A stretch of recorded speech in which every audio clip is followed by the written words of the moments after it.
Welcome to our class. Thank you so much for joining us for our virtual open house for the 2021-2022 school year.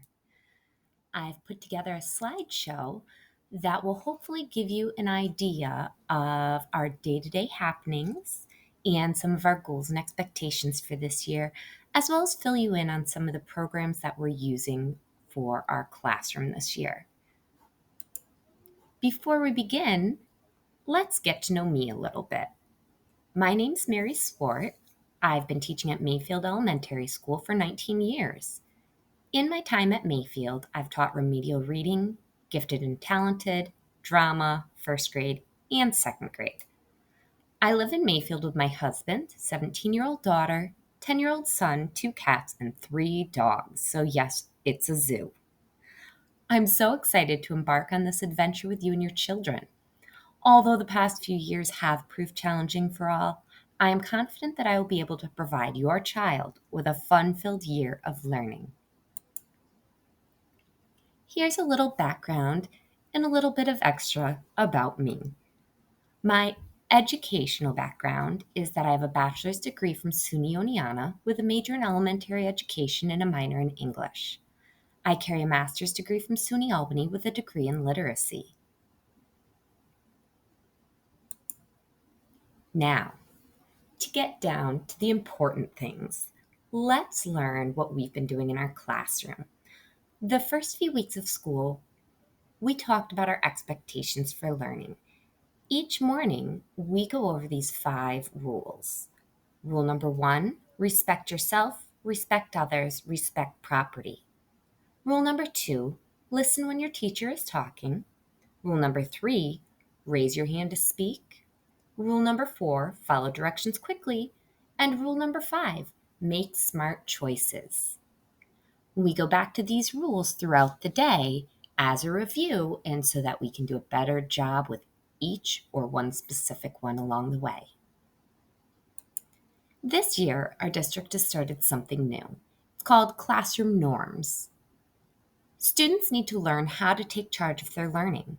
This involves developing independence and metacognition, along with some focused classroom norms that give students a voice. Norms are different from classroom rules in that students participate in drafting them. They're generally positive, inclusive, and productive. Including students when writing classroom norms is more time consuming than simply doing it ourselves, but in the long run, it will save us time by reducing classroom management issues and adding dividends to our relationships with students. We came up with some beautiful drawings and statements of what we thought we needed as learners in our classroom. We did this after listening to a few different books and heard about Decibella and her voice levels, Volcano Mouth when we just have a hard time keeping things in, as well as reading about Do Unto Otters. All of the ideas students came up with fell underneath respect, safe, and responsible. So those are our headings. We talked about how we need to take turns speaking, be a good listener, be kind, and help others. Clean up, work quietly, walk, keep hands and feet to ourselves, do our work, organize materials, be ready, listen to your teacher and your classmates, and take care of materials. And we all felt it was important to be a learner. Our classroom norms are posted right in our classroom, just like our rules are, so that our students can refer back to them throughout the day if they need a reminder. We will be spending some time each week focusing on some of our class norms and having mystery students be in charge of handing out rewards for those who are showing specific class norms, kind of as a mystery so that it's a little bit more exciting for our students. This will also help them become responsible for their learning and their behaviors. Now let's learn about Class Dojo. This is something that you are familiar with from previous years, But this year we're having to use it a little bit differently, as I've sent home in my notes. We will only be using Class Dojo as a behavior system. There will be no parent connection to this because it does not align with the privacy laws, unfortunately. Students are rewarded points and have points taken away based on behaviors from our rules and our norms. Our positive points can be earned for communication, creativity, going above and beyond, helping others, making connections, making great choices, being on task, participating, persistence, displaying spark behaviors, showing strong independence, using teamwork, and working hard.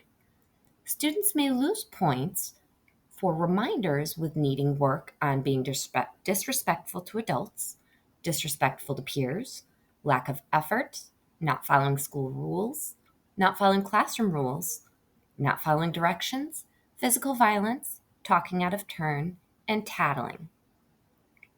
Behavior reports will be sent home monthly in a graph format so you can see what areas your child excelled in and where more work could be used. Students will also write goals for what they would like to work on for the following month for personal improvement and growth. I didn't send this home after the first month of school because it was a hectic month for the students, and I really wanted them to get things under their belt and feel like they could take control of this rather than rushing through sending home a report and not giving everyone a chance to adjust. So at the end of this month, you will see the October report coming home.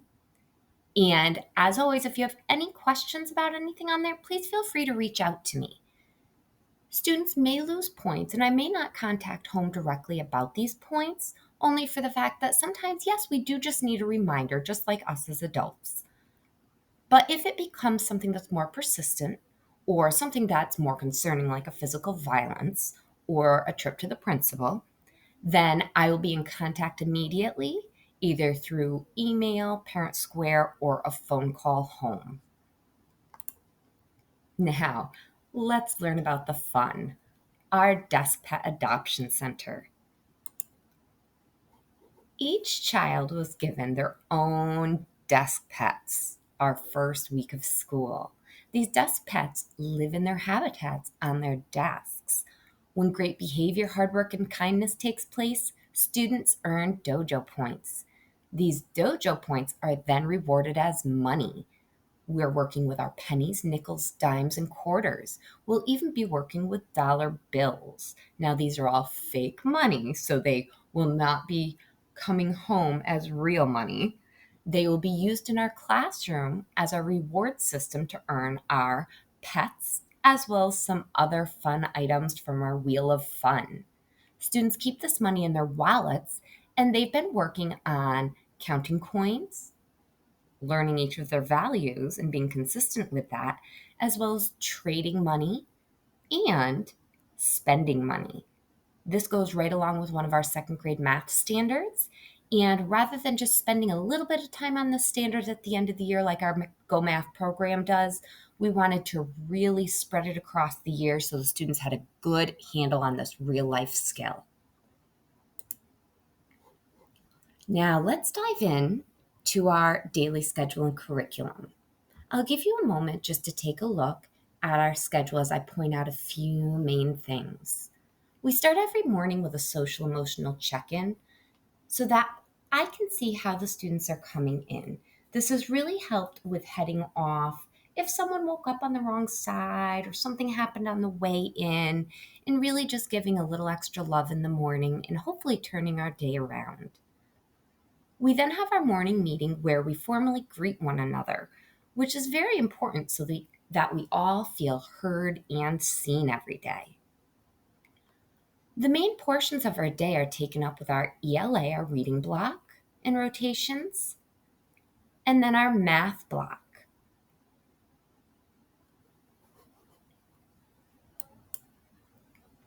Let's take a look at our subjects and curriculum. Our main subjects are ELA, writing, math, science, and social studies.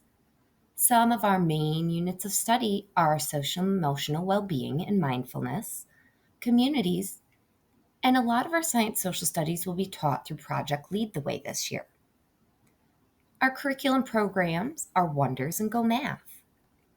Assessments take place through high frequency words, spelling, grammar, reading, Raz Kids, IXL, Go Math, and Extra Math. I've sent some papers home, but I wanted to spend a moment to talk to you a little bit more about Project Lead the Way. Project Lead the Way is a way in which STEM is taught. STEM stands for Science, Technology, Engineering, and Math. Students go with Mrs. Horseman on Wednesdays and Fridays from 1:30 to 2:10, and they take this time to engage in hands-on project-based learning. The students have really enjoyed their time there, and our Project Lead the Way empowers students to develop and apply in-demand transportable skills by exploring real-world challenges.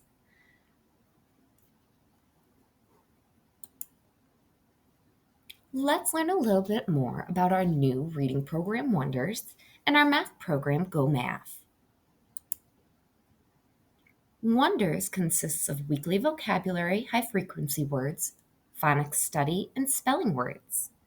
There are 2-week genre studies, which include read-alouds, anchor texts, paired text, leveled readings, decodable readings, and phonics passages. We take a great deal of time to talk about and apply grammar skills, and we have 2-week focus on comprehension skills so that we can dive deeper and extend understanding and application. For Go Math, you will see that there's homework each night except for Fridays. Please see the problem set that we do in class together each day for examples and models if your child needs help with completing the homework. During our reading blocks, you'll also have noticed on our schedule that it said Daily 5. We use Daily 5 as part of our rotations. The Daily 5 consists of reading to self, reading to someone, listening to reading, working on writing, and word work. We use these as a self-motivated choice system as the students are rotating throughout their centers so that they can pick where they're going to apply their reading stamina and comprehension skills, as well as a choice with writing in journals or daily choice blocks, and apply their word work through their high frequency words, both individual and weekly, their vocabulary, and their spelling and phonics. Rotations also include independent work, IXL, and small group work with both myself and Miss Savannah. A little information on our grading. We have assessments which include weekly high-frequency words, our spelling and reading tests, IXL, weekly math facts, math assessments in the middle and at the end of unit of study. Our communication. I will set up meetings with parents or phone home to go over your child's assessment data with you at both parent-teacher conferences and as the year progresses as they are completed. Grades. Progress reports are sent home at the 5-week mark each trimester, and report cards are sent home at the end of the trimester. Parent-teacher conferences. They will be held in December. I will stay in constant contact with you regarding your child's progress, though. A little bit about homework. Agendas. Please sign, initial, and return each day. It's fine if you just put your initials instead of your full signature. I'm not worried about that. The main thing is that you are seeing what your child's homework was and that they did complete it or try their best to complete it. Each night, your child will have spelling worksheet or studying, a fact worksheet, a math worksheet to practice their individual high frequency words and to read. Now, with that being said, students should be spending no more than 20 to 30 minutes on homework a night. That's important, my friends, because Some of these items for children may take more than that. And if that's the case, I want you to stop. I, in no way, shape, or form, want a child to be sitting there for an hour trying to complete something. Some assignments will be more tricky than others, depending on the individual. Our spelling homework itself will be 2 to 3 times a week moving forward. What your child will need to do is also study for their test Thursday nights. Thursdays, I will not be sending homework home any longer. I'm going to leave that for you as a family to practice the words in the way that you see fit, that best works for your child. If your child has particular difficulty with anything, please send me a message and I will go over it with them the next day, or just send those problems back blank. Do not let them carry on, as this will frustrate you both, and that's the last thing I want to do. If homework does not get done, the student will be asked to complete it in the morning with support if needed. If you have questions about this, please feel free to send me a message. Now, as we know, we're in kind of a limbo mode right now with COVID, where we could end up remote learning again. So I wanted to give you a little bit more information about our online learning, even though we are old pros at that right now. Our learning management system is Parent Square for parents, and for children, it's Class Dojo. That is where they will go if they need to find assignments while remote learning. Programs that they will be using if remote learning include IXL, Extra Math, Epic, and Raz Kids. Remote lesson delivery will be live virtual instruction, pre-recorded video lessons, digital assignments, and workbooks. How to access our programs? Through the clever dashboard in their Mayfield bookmarks. How to submit assignments? Class Dojo portfolio, or return paper copies upon return to in-person instruction. Either way, please return all copies when they do return to school. For corrections, please be checking Class Dojo each day for my comments to see what needs to be corrected. If we just wait until things are returned to me in school, students may have understood or learned something wrong then, or may have a large number of corrections that need to be made. So it's really important that we're taking those pictures in Class Dojo portfolio and returning the paper copies. So let's learn a little bit more about this new parent communication, Parent Square. All communication will go through Parent Square for any district, school, classroom, or PTA information. If you've not connected, please do so right away. If you need assistance getting connected, please reach out to me and I will do everything I can do to help you.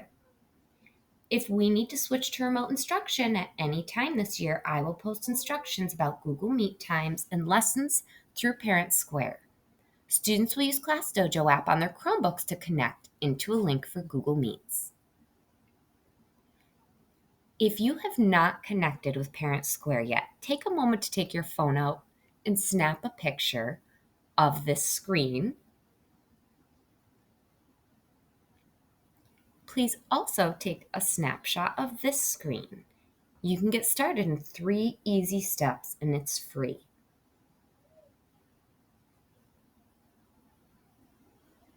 How Parent Square works. Teacher and staff share school-related news on Parent Square. You as the parents and guardians receive, respond. You'll even be able to sign up and get automated reminders in your preferred language. Everyone has easy access to all interactions in one place. Now, one of the programs I've talked a lot about is IXL. IXL is a new way that we work through learning as well as assessments. IXL is personalized learning. With a comprehensive K through 12 curriculum, individualized guidance, and real-time analytics, IXL meets the unique needs of each learner. We have used iReady up to this point. Last year, I had the great opportunity of piloting IXL, and it was phenomenal. In the beginning of the year, the students take a diagnostic. And this pinpoints exactly where they are in their learning. Each week, on probably Fridays, depending on if we have a long week or a short week, we answer some weekly diagnostic. Students get on and answer about 15 to 20 questions, and it helps to keep those diagnostic levels pinpointed throughout the year. That way, they're not having to take a long assessment 2 or 3 times a year. There's a learning tab where the teacher assigns lessons specifically tailored to each student to reinforce concepts during the which are being learned in the classroom. IXL ties right in with Wonders and Go Math. So the lessons that I assign them on here through the star on their page allows them to get support or enrichment or stay right on level with the exact things we're learning in class with our programs. They can also pick from recommendations, which are chosen by the program based on diagnostics and allows them a little bit of choice when performing these lessons. Here are some ways that you can use IXL at home.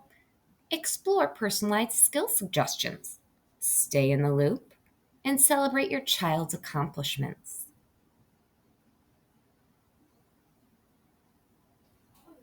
This is what it looks like when your child signs on to their IXL. You will see that it says recommendations right here under the green bar where it says learning. Here is where they have some choices. You will also see the star over to the side. The star allows you to pick which lessons you're going to work on that I have assigned you. If you go to the diagnostic, you will see a report like this for your child. All of these stars show that your child has pinpointed their learning with their diagnostics. As we move along, if a child's absent when we do a weekly diagnostic, or sometimes they do more lessons during the week because they truly do love working in IXL, and these stars disappear, and we end up with it just looking like a bar. Don't worry about that because when they move to their weekly diagnostic, it will pinpoint again for them. Each of these boxes around the outside with scores are great ways for you to go in with your child and find where they might be below grade level.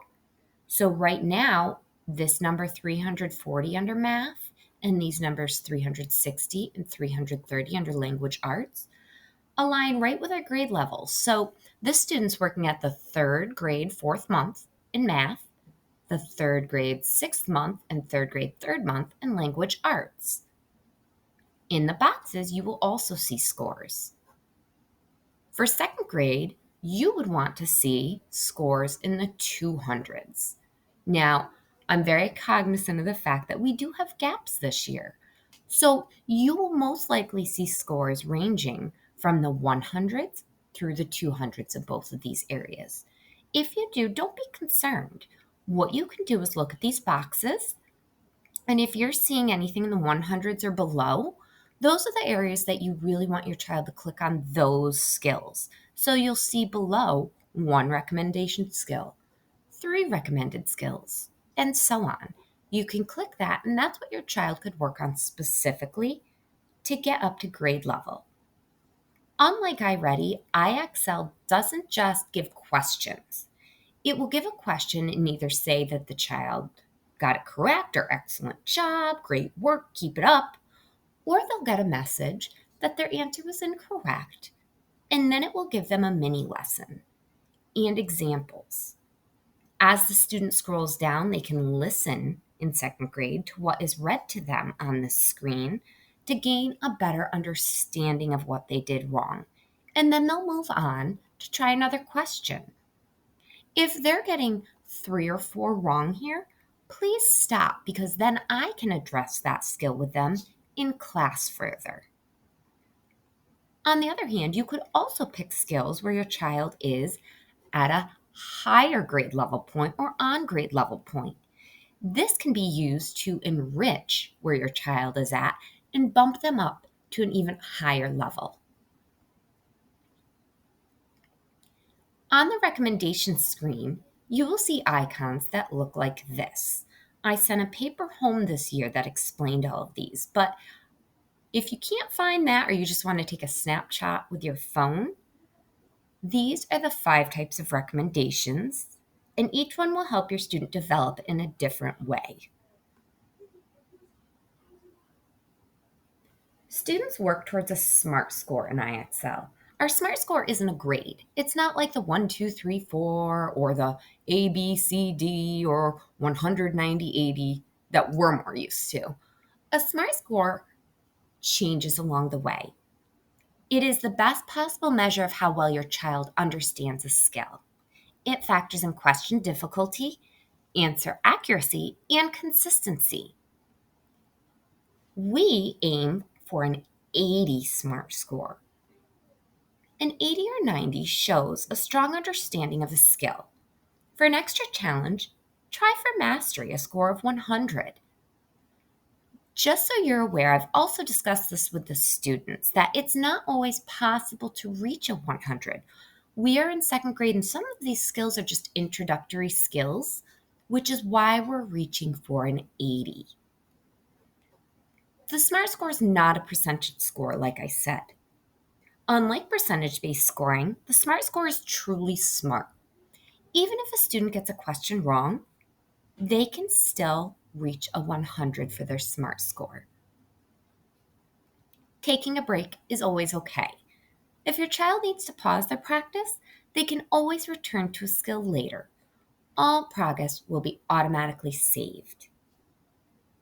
I ask students not to work for more than 15 to 20 minutes on IXL for ELA and then for math. This is the allotted time mark where their concentration and focus is best, and it also allows them to complete lessons. And if they couldn't get through a lesson in that amount of time, it's okay to stop and walk away and come back later. Here are some remote learning tips. If we are learning from home, and even friends, if we're at home doing homework, these are also very helpful tips. Create a workspace. Find a space at home so that students can mentally transition from home mode to school mode. Not just sitting in a chair in the living room. It's good to have a desk or even the kitchen table blocked off somewhere so that students know that this is their workspace. Distractions. Limit distractions. I know that's not always easy. With my zoo of a house, it's definitely not easy, so I get it. What I mean by limit distractions is don't have the TV on right there while you're doing your work. Put the video games away. Don't be having other conversations while you're trying to get your work done.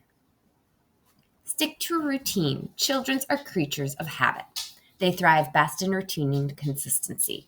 This is very important for successful distance learning time as well as when doing homework. Communication. Check Class Dojo and our programs each day to stay informed. Support. Contact me with questions, concerns, or problems you might encounter with technology and assignments. And study breaks. Take a 5 to 20 minute brain break. Taking breaks helps studying by restoring attention and motivation, encouraging creativity, and reducing decision fatigue. We are going to have a great school year together, and I'm so excited. Questions, comments? If you do, here's my contact info. You can contact me through Parent Square, email, give me a call at school or on my cell phone, or shoot me a text. Here's my email address and my cell phone number. Times, anytime you need something, I will do my best to respond promptly. If you don't hear back from me, please try a different contact method because there might be something wrong if I'm not responding right back to you. I try to do it immediately and at most within that 24-hour time period. If it's an emergency, though, please don't hesitate to call me at any point in time, even if it's late. I know things are strange right now, so if I can do something to help, please just let me know. Well, my friends, that concludes our 2021 virtual open house. I hope that you've learned a little bit more about what we are doing in the classroom, the programs we're using, our schedule, and our rules, expectations, and norms. I'm really enjoying my time with your children. I hope they're enjoying second grade as well. And I look forward to hopefully one of these days being able to sit down face to face and have some conversations about your students with you. Thank you so much for your time and your energies during this open house. I'll see you soon.